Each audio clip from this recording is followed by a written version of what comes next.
2024 లేదా 25లో డిగ్రీ లేదా బీటెక్ చదివారా? సాఫ్ట్‌వేర్ జాబ్ కోసం ఎదురు చూస్తున్నారా? అయితే కోడ్ జ్ఞాన్ 100 డేస్ కోర్సులో చేరండి, జాబ్ సాధించండి.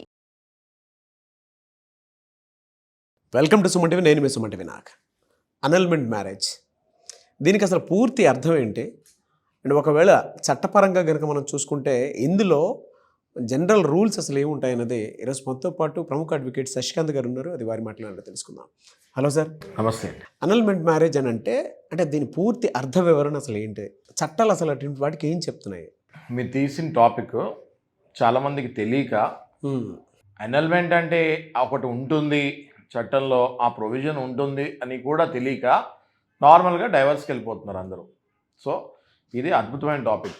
ముందుగా మళ్ళీ మీరు రోజు మిమ్మల్ని అభినందిస్తుంటే ఈ లీగల్ అవేర్నెస్ కార్యక్రమం మీరు ఏదైతే రోజు కష్టపడి చేస్తున్నారో మీ వల్ల కొన్ని వందల కుటుంబాలు డెఫినెట్గా నాలెడ్జ్ పెంచుకుంటాయని. అండ్ మీరు ఆ టైం ఇవ్వటం అనేది రియల్లీ గ్రేట్ థింగ్ సార్. ఎందుకంటే మనం అవేర్నెస్ వీడియో చేద్దాం, ప్రోగ్రామ్ రెగ్యులర్గా ఎపిసోడ్స్ చేద్దాం అని అంటే దానికి మీరు ఓకే అని టైం ఇస్తున్నారు, చూడండి.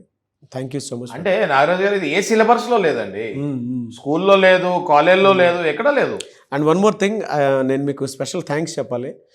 నేను స్కూల్స్ కాలేజెస్కి మోటివేషనల్ స్పీకర్గా వెళ్తూ ఉంటాను, అది మీకు తెలిసిందే. కరెక్ట్. నాకు మీరు ఇచ్చినటువంటి వీడియో చాలా సపోర్ట్ సిస్టమ్గా మారింది. అంటే పోక్సో వాటి మీద మీరు మాట్లాడింది, గుడ్ టచ్ బ్యాడ్ టచ్ మీరు మాట్లాడింది, నాకు శశికాంత్ గారు వాటి మీద వీడియోస్ ఇవ్వడం జరిగింది. దాన్ని నేను స్కూల్ కాలేజెస్లో కూడా అవేర్నెస్ వీడియో కింద ప్లే చేయడం జరిగింది. అక్కడ నుంచి నాకు హ్యూజ్ అప్లాజ్ వచ్చింది. స్పెషల్ థ్యాంక్స్ అండి. Thank you. Special thanks. ఆ మేనేజ్మెంట్ రెస్పెక్ట్ చేశారు కూడా. Thank you. దాని తర్వాత ఒక హాఫ్ అన్ అవర్ మీ మీద డిస్కషన్ కూడా జరిగింది. చాలా బాగా డీటెయిల్గా ఎక్స్ప్లెయిన్ చేశారు. గుడ్ టచ్ బ్యాడ్ టచ్, ఆ యాక్స్, పిల్లలు మొబైల్ని యూజ్ చేసేటప్పుడు మనల్ని ఎవరిని చూడలేదు అనుకోవద్దు, మీరు మీ మెయిల్ ఐడి, మీ డేటా అంతా పోతుందని మీరు మాట్లాడింది. అంతే అండి నారాజు గారు. చూసే ప్రేక్షకులు కూడా నేను చెప్పేది ఒకటే, ఇప్పుడు అడ్వకేట్స్ అన్నాక అడ్వర్టైజ్మెంట్స్ వగేరా చేయకూడదు, కానీ అవేర్నెస్ క్రియేట్ చేయకపోతే మనకు తెలిసిన నాలెడ్జ్ మార్కెట్లోకి ఎలా వెళ్తుంది? అవును సార్. ప్రజలు ఎలా తెలుసుకుంటారు? అంటే ఒక డైరెక్షన్లో వెళ్ళే వాళ్ళు ఇంకో డైరెక్షన్లో వెళ్ళిపోతూ ఉంటారు. సో ఖచ్చితంగా ఈ అవేర్నెస్ అన్నది ఎవరు ఆపరండి మనల్ని. మనం కంటిన్యూగా ఈ అవేర్నెస్ కార్యక్రమం చేస్తాం. డెఫినెట్గా సార్. నేను స్కూల్ కాలేజెస్లో కూడా వెళ్ళాలని మనసు. తప్పకుండా మీరు కనుక అట్లాంటి సెషన్స్ కావాలి అనుకున్నా కూడా మీరు మమ్మల్ని అప్రోచ్ అవ్వచ్చు. 100% నేను ఎప్పుడు కూడా ఈ లీగల్ అవేర్నెస్, సామాన్యుడికి చట్టం తెలుసుకోవాలని నా కోరిక. ఓకే, సో ఇవాళ మీరు టాపిక్ ఏదైతే తీస్తారో అద్భుతమైంది. అది జనరల్గా annulment, void marriage, voidable marriage అంటే ఏంటో కాదు. ఈ మ్యారేజ్ అసలు మ్యారేజే కాదు, ఇది క్యాన్సిలేషన్ ఆఫ్ మ్యారేజ్ అయిపోతుంది అని చెప్తుంది అనల్మెంట్ ఆఫ్ మ్యారేజ్. అయితే ఎందుకు చెప్తుంది ఇది ఇలా అంటే, ఫర్ ఎగ్జాంపుల్ గతంలో ఆల్రెడీ పెళ్ళి అయిపోయి ఉంటుంది నాగరాజు గారు. పెళ్ళి అయిపోయినా కూడా డైవర్స్ కూడా తీసుకోకుండా రెండో పెళ్లి చేసుకుంటే అది వాయిడ్ మ్యారేజ్, అంటే అది అసలు మ్యారేజ్ కిందకే రాజు. అయితే వాయిడబుల్ మ్యారేజ్ అంటే ఏంటి? వాయిడ్ మ్యారేజ్కి వాయిడబుల్ మ్యారేజ్కి డిఫరెన్స్ ఏంటి అంటే, గతంలో పెళ్ళి అయ్యింది, డైవర్స్ కూడా వచ్చింది, కానీ ఆ విషయం చెప్పలేదు, మళ్ళీ పెళ్లి చేసుకున్నాడు, అది వాయిడబుల్ మ్యారేజ్. ఒకటి పెళ్ళి అయ్యి డైవర్స్ తీసుకోకుండా చేసేసుకుంటారు, అసలు పెళ్ళే కాదండి అది, దానికి అసలు డైవర్సే అవసరం లేదు. ఇంకొకటి పెళ్ళయి డైవర్స్ తీసుకుంటారు కానీ ఆ విషయం చెప్పకుండా చేసుకుంటారు, ఆ మ్యారేజ్ని వాయిడబుల్ మ్యారేజ్. ఎందుకంటే ఇది పెళ్లి కిందకు వస్తుంది, ఎందుకంటే ఆయనకి డైవర్స్ అయిపోయింది కదా. సో ఇది పెళ్ళి అయినట్టే లెక్క, కాబట్టి దీన్ని మనం వాయిడ్ చేయొచ్చు, వాయిడబుల్. సో ఇది చాలామందికి తెలియదు. ఓకే, ఇది ఒక ఇన్స్టెన్స్ అండి. మనం కనుక ఇంకో ఇన్స్టెన్స్కి వెళ్తే చాలామంది కూడా ఈ కాలంలో మనం చూసుకుంటే అబ్బాయిల్లో సామర్థ్యం, ఫిజికల్ రిలేషన్లోకి వెళ్ళే సామర్థ్యం చాలామంది కోల్పోయారన్నది వాస్తవం. అది నేను కాదు, సైన్స్ చెప్తుంది, స్ట్రాటజీ చెప్తుంది, ట్రూ అండి. స్టాటిస్టిక్స్ చెప్తున్నాయి, ఎన్నో స్టాటిస్టిక్స్ చెప్పాయి. ఈ ఒత్తిడికి, ఈ సాఫ్ట్వేర్ వాళ్ళకి, లేకపోతే అనేక వేరే బిజినెస్ లో ఉన్న వాళ్ళకి మన జీవన శైలి మారింది, ఆహారపు అలవాట్లు మారాయి, ఇంపార్టెన్సీ అనేది, టైమింగ్ కూడా మారిపోయింది. ఇంపార్టెన్సీ అనేది ఉంది, దాన్ని బహిర్గతంగా మనం చేయలేకపోయినా, అంటే నేను చెప్పే సాహసం చేస్తున్నాను, బట్ అది ప్రస్తుతానికైతే ప్రస్తుత సమాజంలో అది వెళ్తూ ఉందండి. మ్యారిటల్ రిలేషన్షిప్లో ఫేస్ చేస్తున్నటువంటి అతిపెద్ద సమస్య కూడా ఇది ఒకటి ఉన్నాయండి నాగరాజు గారు. నేను చెప్తున్నా కదా మీకు, కొన్ని స్టాటిస్టిక్స్ ఏం చెప్తుందంటే 10 మందిలో 2 వరకు ఉంది. అది దాన్ని ఏమి మీరు ఆశ్చర్యపడక్కర్లా. అవును, అస్సలు ఆశ్చర్యపడక్కర్లేదు. ఎందుకంటే మా దగ్గరికి వచ్చే కేసెస్ చూస్తుంటాం కదా, విపరీతంగా మా దగ్గరికి వచ్చే కేసెస్ ఇలాంటివి. సో ఇలాంటి సందర్భంలో ఇంపార్టెన్సీ ఉండి అది తెలిసి కూడా ఆ అబ్బాయి సమాజంలో నాకు పెళ్ళయింది అని చూపించుకుంటానికి వాళ్ళ ఇంట్లో వాళ్ళకి తెలిసినా కూడా ఆ అబ్బాయికి పెళ్లి చేస్తారు.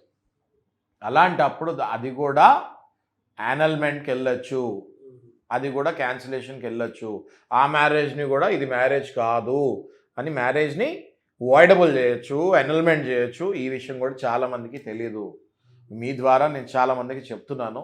ఒకవేళ మిమ్మల్ని ఎవరైనా మోసం చేసి కనుక పెళ్లి చేసుకొని వాళ్ళు ఇంపార్టెంట్ అని తెలుసుంటే వాళ్ళ తల్లిదండ్రుల మీద కూడా కేసు వేయచ్చు, ఆ అబ్బాయి మీద కూడా కేసు వేయచ్చు. మీకు అసలు పెళ్ళైనట్టే కాదు, మీరు అనల్మెంట్ డిగ్రీ తీసుకోవచ్చు కోర్టు నుంచి. ఆ డిగ్రీ మీ దగ్గర ఉంది అంటే అసలు మీకు పెళ్ళైనట్టే సంబంధం ఉండదు, మళ్ళీ మీరు ఫ్రెష్గా మ్యారేజ్ చేసుకోవచ్చు. ఇంకే పాయింట్స్ ఉంటాయి సార్? ఓకే, ఇంకా నెక్స్ట్ వెళ్తే అనేక అనారోగ్యాలు ఉంటాయండి. ఓకే, మనం ఎపిలెప్సీ అంటే ఫిట్స్, లేకపోతే హెచ్ఐవి అంటే ఎయిడ్స్, లేకపోతే కొన్ని క్రానిక్ స్కిన్ డిసీజెస్ ఉంటాయి, కొన్ని క్రానిక్ లివర్ కండిషన్స్ ఉంటాయి. అంటే విపరీతంగా తాగుంటాడు అబ్బాయి పెళ్ళికి ముందు, లివర్ సిరాసిస్ వచ్చి ఉంటుంది, which is irreparable, irreversible until unless you transplanted. అలాగే కిడ్నీస్ తాగి తాగి తాగి కొంతమంది కిడ్నీస్ కూడా పాడైపోయి ఉంటాయి, లేదా చిన్నప్పటి నుంచే హై బీపీ ఉండి కిడ్నీ పాడైపోయి ఉంటుంది. ఆ విషయం ఇంట్లో వాళ్ళందరికీ తెలుసు, అయినా కూడా పెళ్లి చేస్తారు.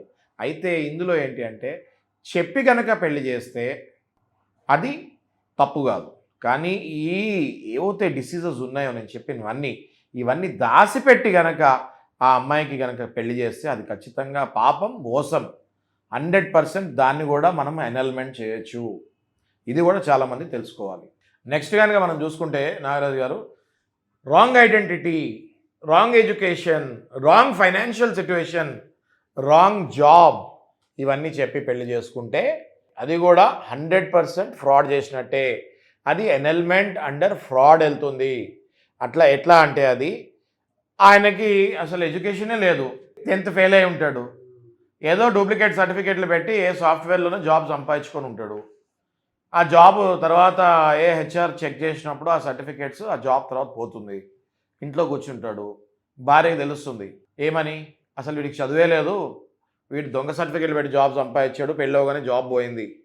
100% అది కూడా చీటింగ్ కిందకు వస్తుంది, ఫ్రాడ్యులెంట్ యాక్టివిటీ కిందకు వస్తుంది. ఆ మ్యారేజ్ని అనల్మెంట్ చేయొచ్చు, ఆ మ్యారేజ్ని క్యాన్సిల్ చేయొచ్చు. అలాగే రాంగ్ ఐడెంటిటీ అంటే నా పేరు సురేష్ కానీ నేను రమేష్ అని చెప్పి చేసుకున్నాను. ఎందుకు? సురేష్ మీద 10 క్రిమినల్ కేసులు ఉన్నాయి. అర్థమైంది కదా మీకు? ఆధార్ కార్డులు, పాన్ కార్డులు మార్ఫింగ్ చేసేసి అవి డాక్యుమెంట్స్లో ఇచ్చేసి నా పేరు రమేష్ అని చెప్పి, సురేష్ పేరు రమేష్ అని చెప్పి అలా వెళ్ళిపోయేసరికి ఏమవుతుంది?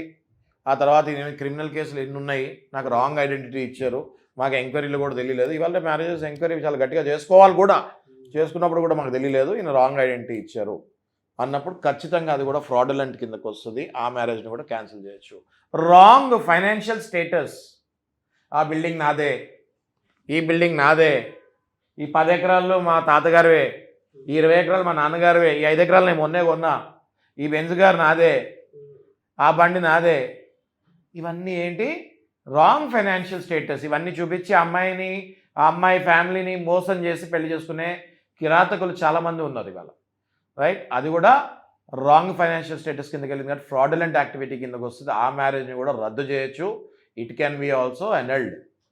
సో ఇలా మనం మాట్లాడుకున్న 6 to 7 పాయింట్స్లో కనుక లైన్గా మనం ఒక్కసారి కనుక లైన్గా చూసుకుంటే, గతంలో పెళ్ళై ఉన్నా, గతంలో పెళ్ళి కాకుండా అక్రమ సంబంధాలు ఉండి చెప్పకపోయినా భార్యకి, ఆ భార్య తర్వాత తెలుసుకున్నా, ఇది కూడా అండి, ఇది కూడా అదే wrong identity, wrong job, wrong financial status, already pre existing diseases,